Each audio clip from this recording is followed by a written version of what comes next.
ఇస్లాంలో జిహాద్ గురించి స్పష్టంగా ఉందండి. మరి ఈరోజు ఐఏఎస్ జిహాదు, ఐపీఎస్ జిహాదు, లవ్ జిహాదు ఇవన్నీ ఎవరైతే సృష్టిస్తున్నారో దీనికి ముఖ్యమైన కారణం ఏమంటే దైవము, దైవ ప్రవక్తలు, దైవ గ్రంథాల ద్వారా మీ మనస్సులలో అమృతాన్ని, జాలి, దయ, కరుణ, ప్రేమ, వాత్సల్యాన్ని నింపుకోండి అని సత్యధర్మం బోధిస్తూ ఉంది. కానీ దుష్టులు, దుర్మార్గులు ఎవరైతే ఉన్నారో అదే హృదయంలో ద్వేషము, అంట్రానితనము, అసూయ, జాతి దురభిమానము ఇటువంటివన్నీ దుష్ట లక్షణాలు వీరి యొక్క హృదయాలలో నింపుకున్న కారణంగా వీరి యొక్క మెదళ్ళు కూడా విషతుల్యమైనవి. దాంట్లో సువాసన కానీ, పుష్పాలు కానీ, మంచి ఆలోచనలు కానీ వచ్చేదానికి అవకాశం లేదు. ఏ విధంగానైతే నాగరిక సమాజంలో సభ్యత సంస్కారాలకు, నైతిక విలువలకు చాలా విలువ ఉంది. దానికోసము ఈ మనువాదులు ఎవరైతే ఉన్నారో ప్రజలు సత్యధర్మం వైపుకు వెళ్లకుండా ఉండేదానికోసము వారి యొక్క ఆచారాల వ్యవహారాల పట్ల, వారి యొక్క సభ్యతా సంస్కారాల పట్ల, అదేవిధంగా ఈ దేశాన్ని దాదాపు 800-900 సంవత్సరాలు పరిపాలన చేస్తున్నారు కాబట్టి వారి హృదయాలలో ద్వేషం కలిగింది. ఈ మనువాదులు ఎవరైతే ఉన్నారో వీరు కూడా పరాయి దేశం నుంచి వచ్చిన వాళ్ళే భారతదేశంలో. కానీ వారి యొక్క స్థానాన్ని ఆక్రమించి సరి అయిన సామర్థ్యం కలిగిన వారిని దైవం తీసుకుని వచ్చారు. ఆ విధంగా మనుషులపై దైవాలుగా అంటరానితనాన్ని పాటిస్తూ నిచ్చెనమెట్టు కుల వ్యవస్థ ఏర్పాటు చేసి ఉన్నప్పుడు ఈ ముస్లిములు ఇక్కడికి వచ్చిన తర్వాత సమానత్వాన్ని బోధించడం జరిగింది. తద్వారా వీరి యొక్క అధికారం దూరమైంది కాబట్టి అప్పటి నుంచి వీరి యొక్క మనస్సులలో, హృదయాలలో విషం నింపుకొని ఉన్నారు. ఇప్పుడు అవకాశం దొరికింది కాబట్టి బహుజనులు పాపం అమాయకులు కాబట్టి వారి యొక్క హృదయాలలో ఈ ముస్లిముల పట్ల విద్వేషం కలిగించే దానికోసము వీరు ఎక్కువ మందిని వివాహం చేసుకుంటారు.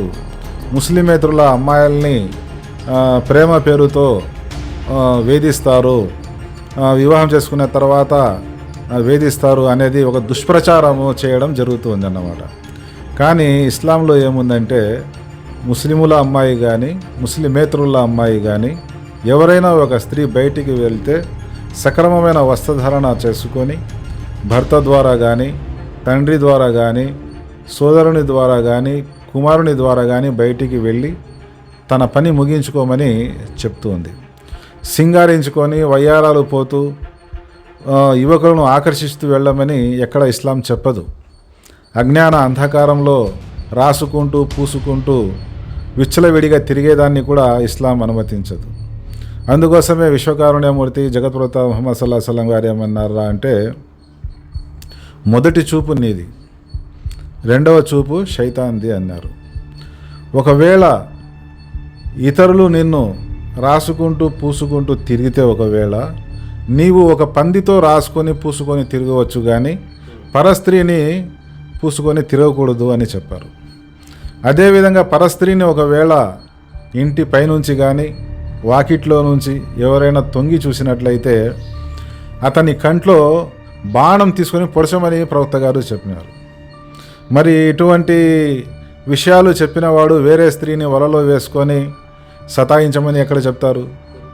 అందుకోసమే ఒక పవిత్రురాలైన స్త్రీకి ఒక బానిస వ్యక్తి, కురూపి అయిన వ్యక్తి అయినప్పటికీ విశ్వాసి అయిన స్త్రీని వివాహం ఆడమని చెప్పడం జరిగింది. అదేవిధంగా ఒక ముస్లిం, ఒక విశ్వాసి అయిన ఒక అబ్బాయికి అందమైన బహుదైవారాధకురాలైన, విగ్రహారాధకులైన స్త్రీ సభ్యత సంస్కారాలు ఉన్నప్పటికీ, ఉన్నతురాలైనప్పటికీ కూడా నీవు వివాహం చేసుకునేదానికి అనుమతి లేదు. ఆమె ఏకేశ్వరోపాసులైనంత వరకు వివాహం చేసుకునేదానికి కూడా అనుమతి లేదు. దానికి వ్యతిరేకంగా కురూపి అయిన, నల్లని రూపం కలిగిన ఒక విశ్వాసి అయిన స్త్రీయే నీకు ఉత్తమరాలని చెప్పినప్పుడు మరి ముస్లిమేతరులను ప్రేమించమని, వలలో వేసుకోమని, వివాహం చేసుకోమని ఇస్లాం ఎక్కడ అనుమతిస్తుంది? ఈ మూర్ఖులు ఎవరైతే ఉన్నారో, ఈ అవివేకులు, మనువాదులు ఎవరైతే ఉన్నారో, ఇస్లాంను అవమానపరిచేదాని కోసము, ముస్లిముల పట్ల, ముస్లిమేతరుల హృదయాలలో విషాన్ని నింపేదానికోసము ఈ మూర్ఖులు ప్రచార మాధ్యమాల ద్వారా ఈ విషాన్ని వ్యాపింపజేస్తున్నారే తప్ప ఇస్లాం ధర్మము లవ్ జిహాద్ చేయమని ఎక్కడ అనుమతి ఇవ్వడం లేదు. శాస్త్రాలను ఈరోజు కూడా ప్రవక్త గారి యొక్క బోధనని చదివి తెలుసుకోవచ్చు.